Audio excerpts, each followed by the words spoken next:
U2's War. That's the album we are redesigning the cover for today. This is a part of a cover design series that I've been doing lately. This is not meant to be in any way, shape, or form a way of me saying I did a better job or I fixed the original or anything like that. Just a fun personal project. Now, what you're seeing here is I'm just throwing in U2, throwing in the name War, and I'm just going to try a few things out and see what happens. Now, I'm going to warn you right off the bat, there's a little bit of a weirdness I'm going to show you right there. Now, I know as a graphic designer, if that's what you are, you're probably cringing right now, and that's perfectly fine. I'd end up not using that. I can honestly say I was just trying it out. Like, you typically don't non-uniform scale text like that. I'm not a font designer. I trust the font designers. They know what they're doing. I support them by using their fonts. So there are super condensed fonts that you can use that are meant to fill in vertical spaces like that. And I can honestly say that I've never actually done a personal project or a professional project even where I actually released text that was heinously stretched that way. Now that we're moving on here, at this point, I'm just throwing in ideas because I don't actually know what I'm doing yet. So I came up with this idea of just throwing members of the band in and just having them kind of at the bottom of the screen here, bottom of the canvas, I should say. And I end up not going with it. I don't even end up getting them all in there. I'm just sort of lazily throwing that in there. I'm like, nah, this isn't going to work. And then I try this, and I'm like, nah, it's kind of boring. Now I start going with this winter idea because it's kind of like, you know, if you've seen the video for New Year's Day, if you've seen some of the photography that was in the original album, it kind of reminds me of that. So I just kind of went with that idea, but then I'm like, okay, but yeah, now I find this off of Unsplash.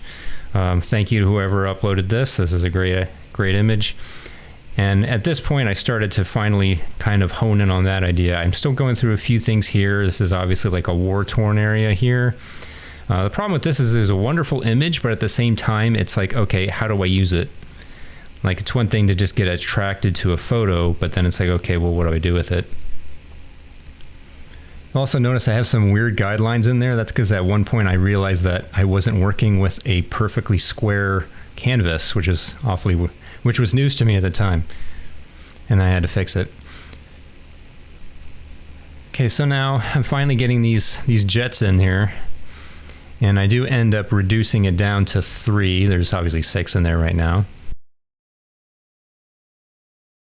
And once I end up moving the text in there in the front, it ends up making a huge difference. So right now it's like, okay, there's not really a strong dynamics. Like, okay, there, if I do that, now we've got something. We've got the clipped out jets there, sort of interacting with the type that can create some interesting shapes and lines so that you're not just sort of separating everything. So they sort of look like they're interacting. It creates a bit of an interesting silhouette that way. So just going in and just brushing out, so just refining the selections here, making sure it looks good. I didn't spend too much time with it, obviously. This is just a personal project, so I didn't worry about it too much. Back in the 90s, when I was a kid/teenager, U2, Collective Soul, and Tom Petty were my big 3, my 3 favorite bands. So basically 80s, 90s U2 was a big deal for me for quite a while. So it was fun to do this. If you're familiar with the original album cover, this is a very similar type treatment and color theme. I will show you the original at the end.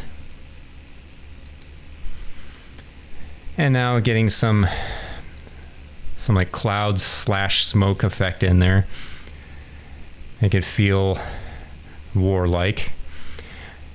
And, you know, going back to like that war-torn destruction area, it was a little bit more of a depressing kind of war. Not that all war isn't depressing to some extent, but this is, you know, showing these jets is more like the side of war that, you know, maybe gets young boys interested and entertained by a war film or something like that. You know, it's just kind of a more lighthearted approach to it. Like, you know, I mean, the jets are cool, right? Just throwing some textures in here. I have a tendency to, it's one of my things is I do throw textures in both the foreground and the background. A lot of times I just kind of lightly throw some noise in there over top to just kind of make things look more organic. I do like the contrast between the small U2 and the large war. And since the idea of war is obviously a very alarming idea, I think it really grabs your attention. This is an idea I did not end up sticking with, is having these concert goers at the bottom. I thought it might be kind of cool. I saw the empty space down there and I thought I would try it as if there was a concert going on below. One of the reasons I didn't stick with it was because it was maybe a little too busy. I didn't need it, and it just distracted away from the jets in the front.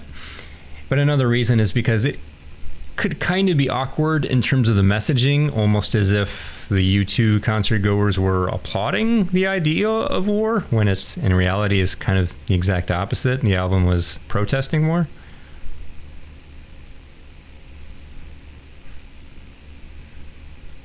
See, that's still kind of a dynamic image. I could have gone with that, but I decided not to, and I think in the end it did help it to feel cleaner.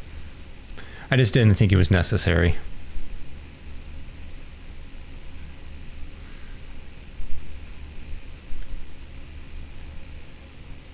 Yeah, this one was obviously the color scheme is very similar to the original album.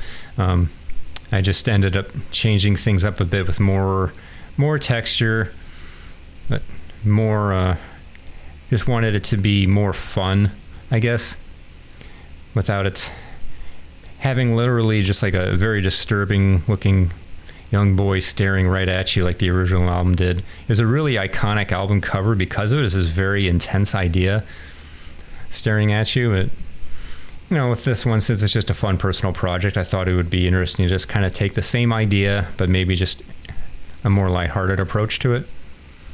If that makes sense. And now I'm just messing around with some text effects ideas. Literally just putting some texture onto it. A lot of this I ended up not using, just scaling it back.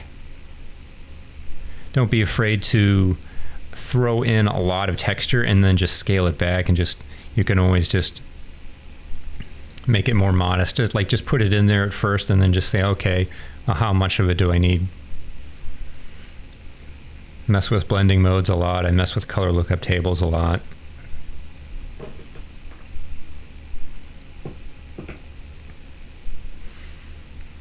And this cracked window effect, I end up putting it in here just very lightly.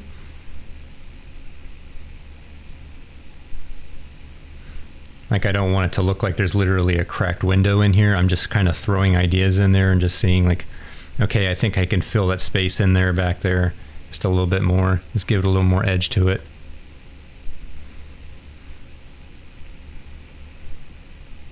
And I think that helped just a little bit, that levels adjustment, to just kind of darken the jets up just a bit, so they kind of shoot forward a little bit in your mind, so that the smoke and clouds in the background kind of recede a bit. Make it a little easier to look at. And there you have it. There's the final result. Appreciate you watching. I hope you learned a little bit from it. I had fun doing it, and I'll have plenty more of these coming. Now you see there's the iconic cover on the left. Again, I'm not saying mine's better. It's just a different approach. Just as my style, and just, you know, what if you can do it this way? I think it could work too. Thanks for watching, everybody, and I will see you in the next one.